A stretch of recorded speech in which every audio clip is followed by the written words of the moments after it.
వృశ్చిక రాశి వారికి విశేషంగా మాఘ పూర్ణిమ రవి పుష్యార్క యోగ సందర్భంగా, మహాశివరాత్రి సందర్భంగా గ్రహస్థితి అనుకూలంగా లేనప్పుడు గ్రహ ఐశ్వర్యాన్ని పొందడం, ఒకవైపు నరదృష్టిని, శత్రు ప్రభావాలని, అంతర్గతమైన శత్రువులని, బహిర్ముఖంగా ఉండబడిన రుణరోగ శత్రువులను తొలగించుకొని ఐశ్వర్యం ఎలా పొందాలో ఈ వీడియోలో సవివరంగా సంపూర్ణంగా తెలుసుకుందాం.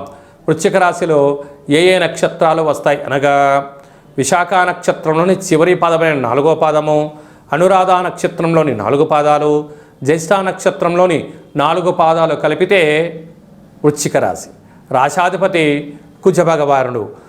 గత అనేక సంవత్సరాలుగా లేనటువంటి కలయిక తృతీయ స్థానంలో మకర రాశిలో ఆత్మకారకుడు రవి, రాశాధిపతి కుజుడు, రుణరోగ శత్రుకారకుడు, బుద్ధికారకుడు బుధుడు, ఒకవైపు బుధాదిత్య యోగం ఉండినను కలత్రకారకుడు శుక్రుడు కూడా అక్కడే సంచారం చేయడం వలన తల్లిదండ్రుల మాట శిరోధార్యము, అన్నదమ్ములతో చాలా సఖ్యత అవసరము, వీలైనంత వరకు గురువులతో ఆధ్యాత్మిక చింతనగా సత్ప్రవర్తనగా ఉండి తీరాలి.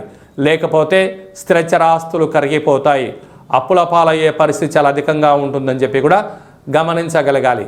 అదే కాకుండా అర్ధాష్టమ రాహు, శత్రువుల చేత మీరు ఇబ్బంది పడడం, ఏమి తేడా వచ్చినా ఆస్తులు అమ్ముకునే పరిస్థితి అధికంగా ఉంటుంది. ఎందుకనగా దీనివల్ల నిద్రలేని రాత్రులు గడుపుతారు. దీర్ఘకాలికమైన అనారోగ్యము, శత్రు ప్రమాదాలు, యంత్ర ఆయుధాలతో ఇబ్బందులు పొంచి ఉన్నాయి.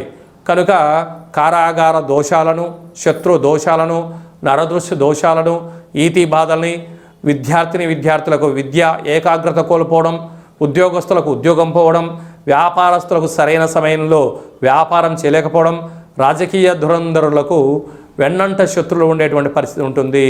ఇలాంటి కాల సమయంలో మాఘ పూర్ణిమ సందర్భంగా, ఆదివారం సందర్భంగా ఆ తెల్ల జిల్లెడు వృక్షం దగ్గర ఆవ నూనెతో దీపం పెట్టడం, ఎర్రటి కొబ్బరికాయలో దీపాన్ని ఏర్పాటు చేయడం, వసతి అనుకూలం కలిగితే ఆ వేరు తీసుకుని వచ్చి సింధూరం పూసి ఒక లక్ష్మీ గణపతి హోమాన్ని చేసుకుని గృహంలో ఉంచుకోవడం వలన ఈ యొక్క రుణరోగ శత్రు దోషాలు, పిత్రాజీతాలు, వంశ పారంపర్యమైన స్థిరచరాస్తులను కాపాడుకుంటూ ఉన్నతమైన విలువలతో పొందుతూ రాబోయే 7 తరాల వారికి అదృష్టప్రాయమైన జీవితాన్ని ఇవ్వబోతారు అని చెప్పి గమనించగలగాలి. అదే కాకుండా విశేషంగా పంచమ స్థానంలో శని సంచార స్థితి ఉన్నప్పుడు వివాహమైన దంపతులకు శీఘ్రమే సత్సంతాన సాఫల్యత కలగాలన్నా, పిల్లలు విద్యాబుద్ధులు కలిగి ఉండాలన్నా, మీ యొక్క పిల్లలు ఉద్యోగంలో రాణించాలన్నా, ఐశ్వర్యప్రదమైన జీవితం